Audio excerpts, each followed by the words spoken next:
Behind the polished marble corridors of the United Nations headquarters in New York, a diplomatic battle is being waged that could reshape the balance of power in global governance. While cameras flash and diplomats exchange pleasantries in public, in the closed chambers of the Security Council, a quiet but intense confrontation is unfolding. At the center of this standoff stands Russia, wielding its veto power like a diplomatic sword, repeatedly blocking Western attempts to impose sanctions on Iran.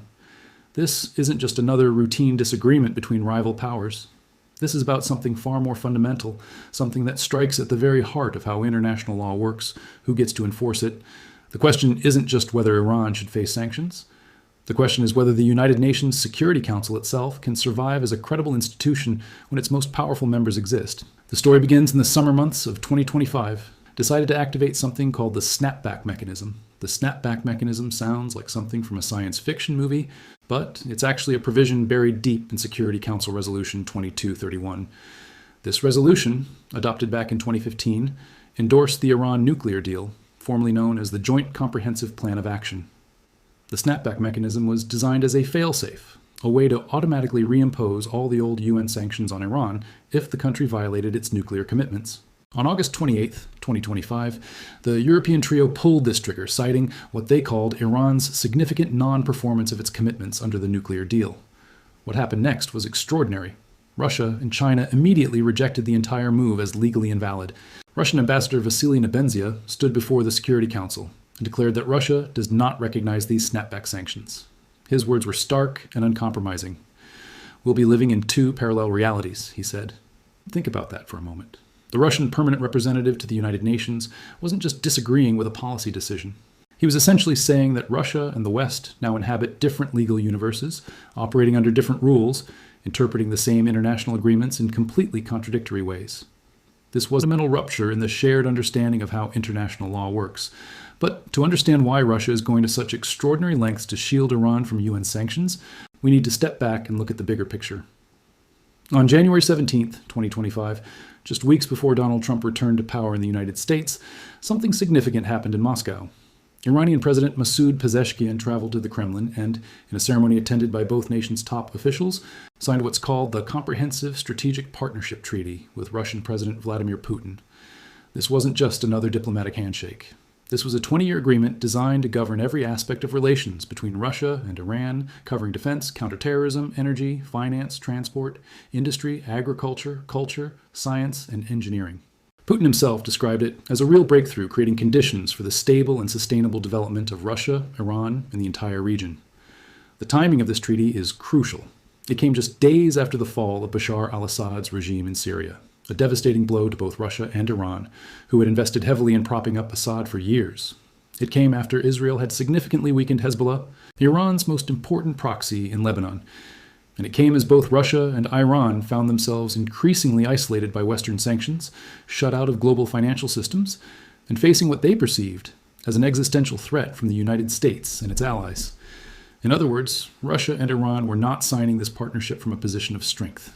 They were signing it because both countries desperately needed allies in what they saw as an increasingly hostile world. The treaty itself is fascinating in what it includes, and, perhaps more importantly, in what it leaves out. It includes provisions for Russia and Iran to coordinate their positions in international organizations, particularly at the United Nations. It establishes mechanisms for intelligence sharing and cooperation on security threats. It calls for the creation of a modern, independent payment infrastructure free from third-party interference, a clear reference to avoiding Western financial sanctions. It emphasizes cooperation in developing advanced weapon systems and drones. But here's what's interesting.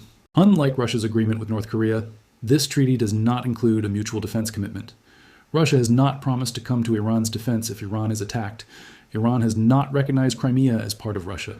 And Iran is not obligated under this agreement to support Russian military operations in Ukraine. In other words, this is a strategic partnership built on shared grievances and mutual interests, not on ironclad military alliances. Now, let's return to what happened at the United Nations in the fall of 2025, because this is where Russia's diplomatic protection of Iran became most visible and most controversial. On September 26, 2025, the Security Council held a crucial vote. Russia and China had put forward a resolution that would have extended UN sanctions relief for Iran by 6 months, essentially giving Tehran more time to negotiate with the European countries and the United States. The resolution would have delayed the reimposition of sanctions that the E3 had triggered through the snapback mechanism, but the resolution failed spectacularly. It received only 4 votes in favor from China, Russia, Pakistan, and Algeria. 9 countries voted against it, including all the Western members and several others. 2 countries abstained. This wasn't close. This was a decisive rejection of the Russian and Chinese position. Russian Deputy Ambassador Dmitry Polyansky's reaction to the vote was bitter. He said he had hoped that European colleagues and the United States would think twice and would opt for the path of diplomacy and dialogue instead of what he called their clumsy blackmail, which merely results in escalation of the situation in the region. Iranian Foreign Minister Abbas Araghchi was even more blunt. After the vote, he declared that the United States had betrayed diplomacy, but it was the European trio who had buried it. He described the situation as a sordid mess that had not come about overnight, arguing that both the E3 and the United States had consistently misrepresented Iran's peaceful nuclear program. The deeper you dig into this dispute, the more you realize that this isn't really about the technical details of the nuclear deal, although those details matter. This is about something far more fundamental. This is about who has the authority to interpret international agreements and who has the power to enforce them. The European trio and the United States argue that they properly triggered the snapback mechanism because Iran violated its commitments under the nuclear deal. They point to more than 60 reports from the International Atomic Energy Agency over the past 6 years detailing Iran's nuclear escalation. They note that Iran is the only non-nuclear weapon state in the world that enriches uranium up to 60% purity. From their perspective, the snapback was not only legal but necessary to prevent Iran from developing nuclear weapons. Russia, China, and Iran, on the other hand, argue that the E3 had no legal standing to trigger the snapback mechanism in the first place. Their reasoning is based on a specific date, October 18, 2025. According to the terms of Resolution 2231, this was the date when the resolution was supposed to expire. The resolution itself stated that after 10 years, which would be October 18, 2025, all its provisions would terminate, the Security Council would end its consideration of the Iranian nuclear file, and the matter would be removed from the Council's agenda. Russia, China, and Iran argue that this termination happened automatically and completely. Once October 18th arrived, Resolution 2231 ceased to exist. The snapback mechanism ceased to exist. The JCPOA, at least as far as UN involvement was concerned, ceased to exist. Therefore, any attempt by the E3 to trigger the snapback after this date, or even just before it, was fundamentally illegitimate. In October 2025, Iran, Russia, and China took the extraordinary step of sending a joint letter to both the UN Secretary General and the President of the Security Council. This letter formally declared that Resolution 2231 had expired on October 18th, and that all its provisions were now terminated. The letter emphasized that this termination marked the end of the Security Council as consideration of the Iranian nuclear issue. The 3 countries described the E3's attempt to trigger the snapback mechanism as legally and procedurally flawed and devoid of any legal standing. They argued that the E3, having themselves ceased to perform their commitments under both the JCPOA and Resolution 2231, lacked any standing to invoke its provisions. This joint letter wasn't just a diplomatic protest, it was a statement of legal principle, an attempt to establish on the record that a major Security Council resolution had expired, and that any claims to the contrary were simply invalid. The Western countries, particularly the United States, Britain, and France, see things completely differently. From their perspective, the snapback mechanism was properly invoked before the resolution expired, and once invoked, it had specific legal effects. They argue that the invocation of snapback meant that all previous UN sanctions measures on Iran were reactivated, that the Security Council Sanctions Committee and its supporting panel of experts were restored, and that other provisions of Resolution 2231, including the Secretary General's reporting mandate, remained in effect. In other words, from the Western perspective, the snapback mechanism created a new legal reality that superseded the simple expiration date written into the resolution. This disagreement reached a dramatic climax in late December 2025, when the Security Council held what was supposed to be a routine biannual briefing on the implementation of Resolution 2231. But nothing about this meeting was routine. China and Russia immediately raised a point of order, objecting to the very fact that the meeting was being held. They argued that Resolution 2231 no longer existed, the JCPOA committee no longer existed, and therefore there was no legitimate agenda item for the Security Council to discuss. Russian permanent representative Vasily Nebenzia went even further, criticizing the Slovenian presidency of the Council for not having the courage to impartially uphold its obligations. He argued that the JCPOA committee does not exist anymore, therefore the European Union is not the coordinator anymore, and therefore the EU should not be allowed to brief the UN Security Council. The Slovenian presidency, he suggested, was acting at the behest of those who insisted on holding a Security Council meeting on a non-existent agenda item. France and the United Kingdom immediately responded, arguing that the meeting was fully in line with the decisions and procedures of the Security Council. Archie Young, the UK's deputy permanent representative, stated that London, alongside Paris and Berlin, had triggered snapback in full accordance with Security Council Resolution 2231. Triggered snapback in full accordance with Security Council Resolution 2231 because of Iran's significant non-performance of its commitments under the JCPOA.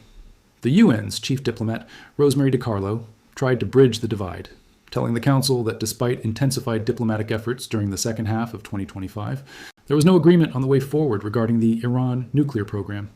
She emphasized that a negotiated settlement ensuring a peaceful Iranian nuclear program and providing sanctions relief remained the best option for the international community. But by this point, the diplomatic breakdown was complete. At the end of the December meeting, after all the member states had made their prepared statements, the United States and France again requested the floor to rebut Iran's intervention. Can the Security Council even hold a meeting about an expired resolution? These aren't minor technical questions. To understand why this matters so much, we need to understand what the Security Council veto actually is and how it works. The veto power was built into the United Nations Charter from the very beginning, back in 1945. The 5 permanent members of the Security Council, the United States, Russia, China, Britain, and France, were given this special power for a specific reason. The founders of the United Nations had learned a bitter lesson from the failure of the League of Nations, which collapsed in part because it lacked effective enforcement mechanisms and couldn't prevent World War II. The great powers who established the UN wanted to ensure that the organization would not try to enforce binding action against one of them, because they knew such an attempt would simply cause that power to leave the organization. So the veto was created as a safeguard. Any one of the 5 permanent members can veto any substantive resolution by casting a negative vote. In practice, this means that the Security Council cannot take any binding action, whether imposing sanctions, authorizing military force, or admitting new members, unless all 5 permanent members agree or at least abstain.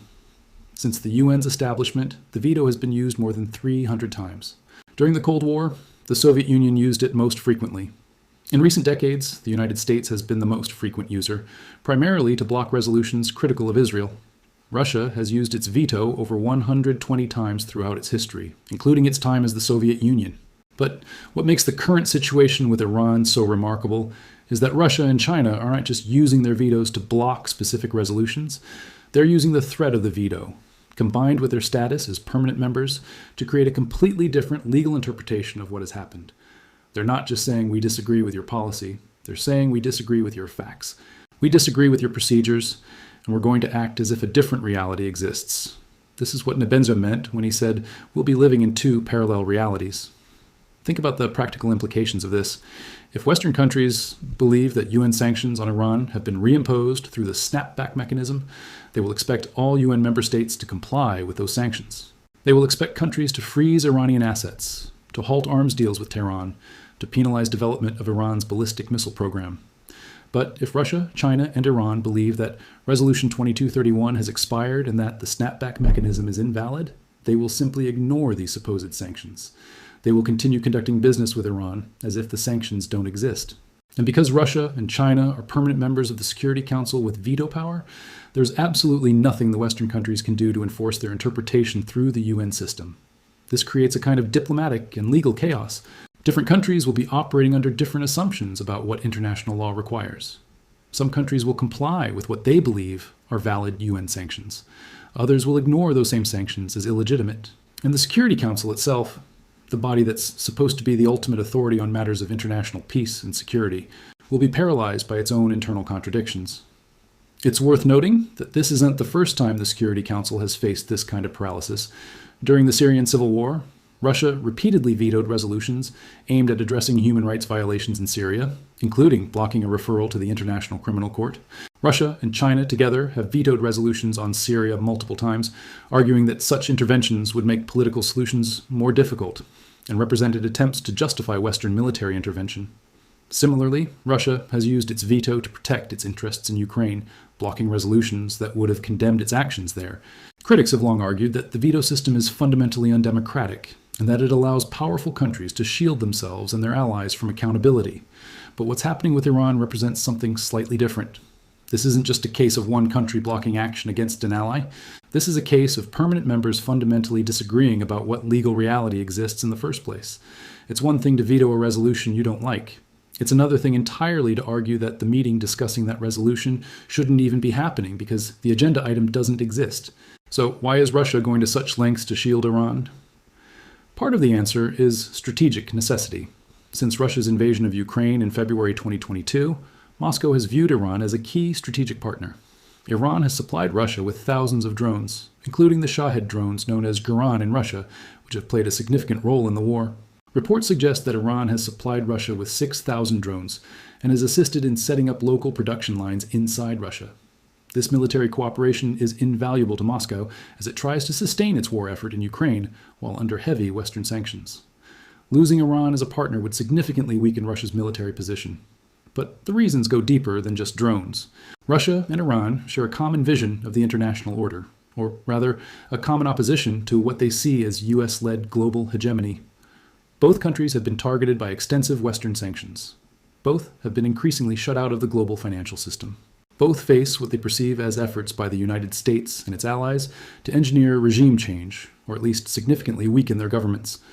Building closer ties with Iran, along with China and North Korea, has been a central focus of Putin's foreign policy as he seeks to create what he calls a multipolar world order, an alternative to what he describes as US domination.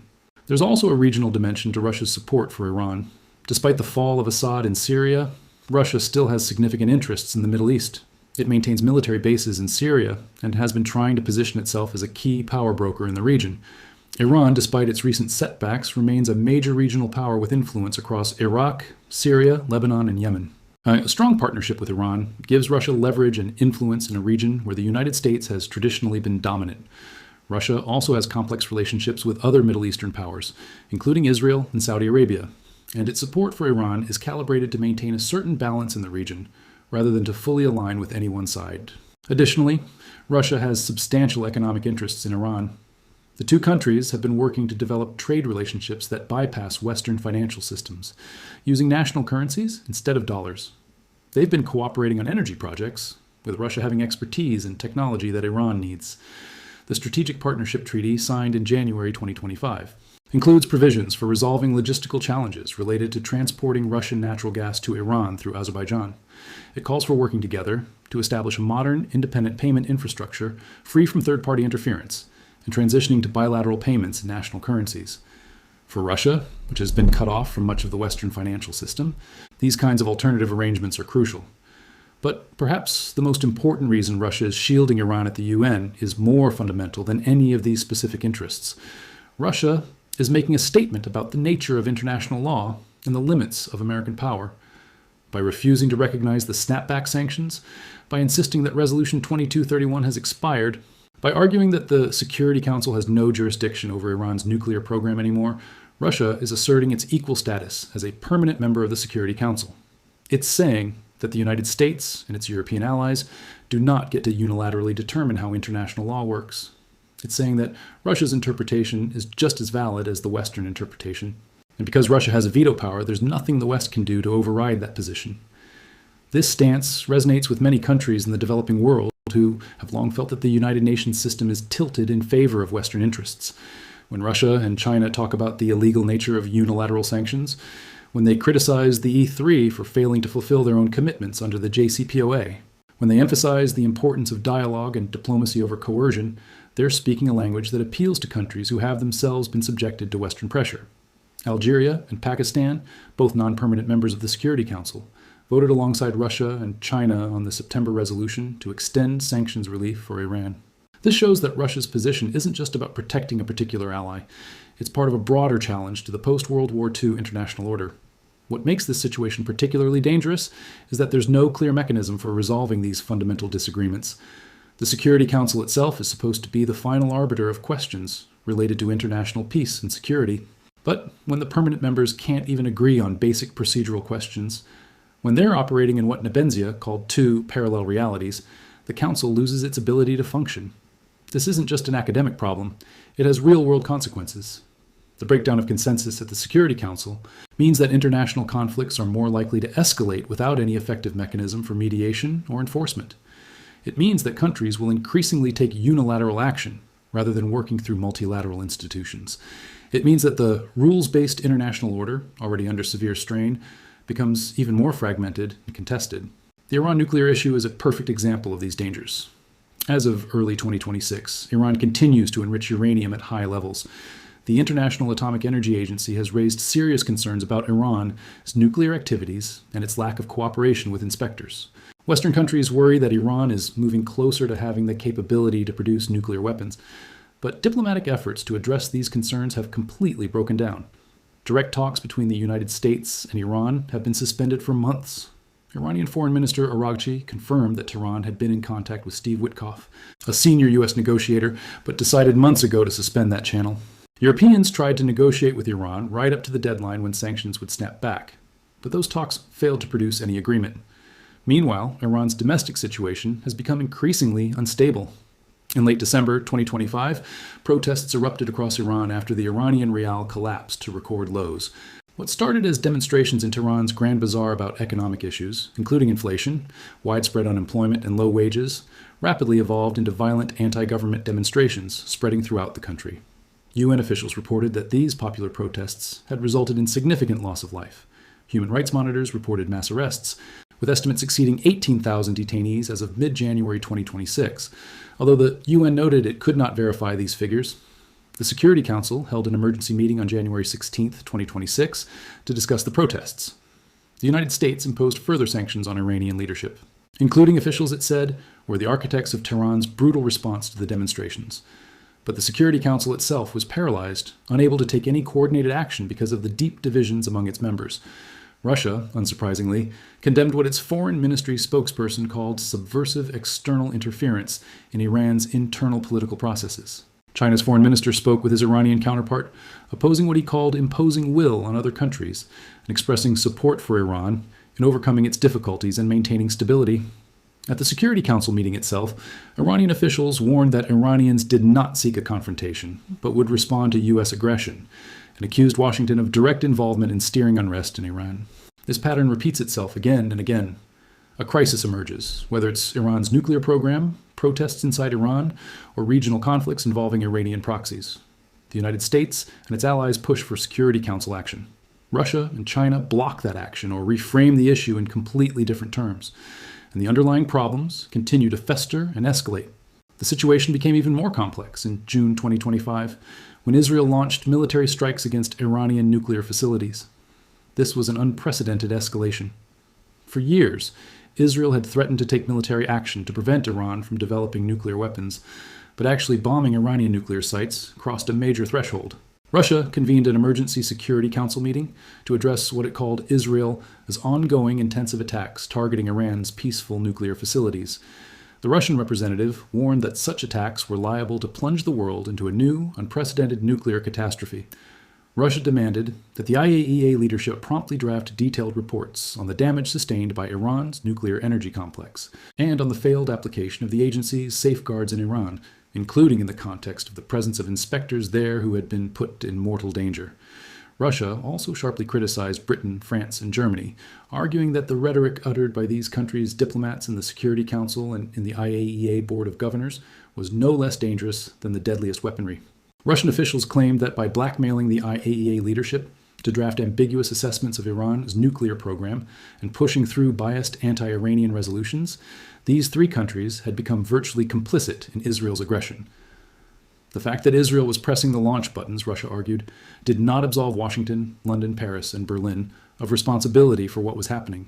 Iran, for its part, responded to the Israeli attacks by stating its unwavering commitment to upholding its obligations under the Non-Proliferation Treaty and its willingness to resume contact with Washington to craft possible solutions, provided that Israeli attacks ceased. Tehran also signed an agreement with the IAEA, mediated by Egypt, to pave the way for resuming cooperation, including ways of relaunching inspections of Iran's nuclear facilities. But even this attempt at renewed cooperation ran into disputes. Iran's nuclear spokesman argued that the IAEA's insistence that access and inspections take place strictly under a safeguards agreement written for non-war conditions was unreasonable. He said that when nuclear facilities and materials are damaged in military attacks, the conditions are different, and the current safeguards framework cannot be applied in the same way. IAEA Director General Rafael Grossia countered that Iran cannot unilaterally decide whether inspectors may enter damaged facilities. If Iran says a site is unsafe and inspectors cannot go there, then inspectors must be allowed to confirm that this is indeed the case. That determination has to be made by the agency, not by Iran alone. These kinds of technical disputes might seem minor, but they reflect the broader breakdown of trust and cooperation. Every detail becomes contested, every procedural question becomes a battle. And in the background, Russia continues to shield Iran from accountability, arguing that Western countries are the real problem, that they have consistently acted in bad faith, and that Iran's actions, whatever they might be, are fundamentally defensive responses to external threats. The consequences of this diplomatic deadlock extend far beyond the immediate question of Iran's nuclear program. The inability of the Security Council to function effectively on Iran is part of a broader pattern of paralysis that affects virtually every major international issue. On Syria, on Ukraine, on Gaza, on climate change, on refugee flows, on cyber warfare, the permanent members of the Security Council find themselves increasingly unable to agree on collective action. This has led some observers to question whether the Security Council can survive as a relevant institution. If the permanent members are operating in parallel realities, if they can't even agree on basic facts about whether a resolution has expired or not, then what purpose does the Council serve? Some argue that this is exactly what Russia and China want, a weakening of the UN system that will allow them greater freedom to pursue their interests.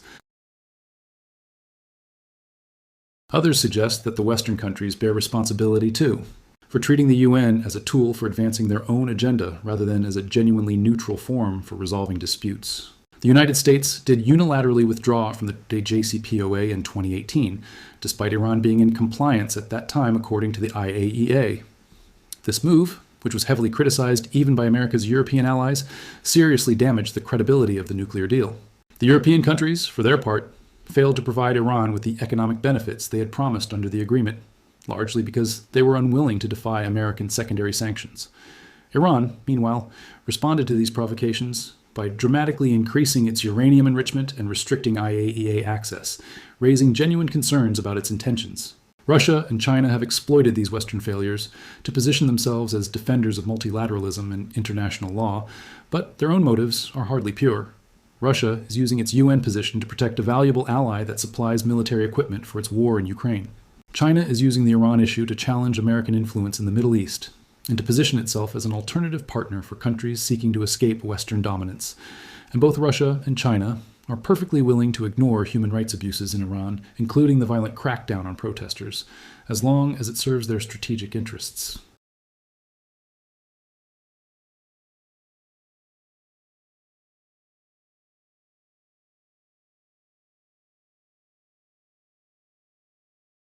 Instead, it has become yet another arena for geopolitical competition, where permanent members use procedural tactics and veto threats to advance narrow national interests rather than collective security.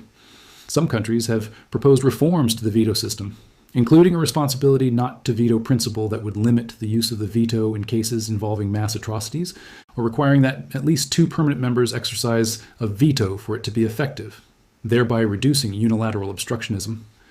But these proposals face a fundamental obstacle. Any changes to the UN Charter, including changes to the veto system, require ratification by 2/3 of UN member states, including all 5 permanent members. In other words, Russia, China, the United States, Britain, and France would all have to agree to limit their own power. This seems extremely unlikely, especially in the current atmosphere of mutual distrust and competition. So we're left with a situation where Russia will continue to shield Iran at the UN, not because Russia necessarily approves of everything Iran does, but because doing so serves Russian interests and challenges American power. The Western countries will continue to insist that their interpretation of international law is correct and will try to enforce their version of sanctions, despite Russian and Chinese opposition. Iran will continue to navigate between these competing power blocs,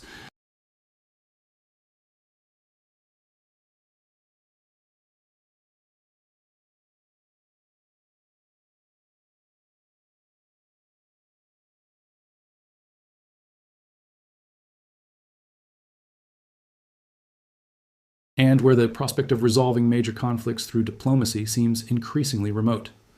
The story of Russia's diplomatic moves to shield Iran at the UN is ultimately a story about the decline of the post-World War II international order. It's a story about what happens when the great powers no longer share even a minimal consensus about how the world should be governed. It's a story about the limits of international law when there's no effective means of enforcement, and it's a story that's still being written, with consequences we're only beginning to understand.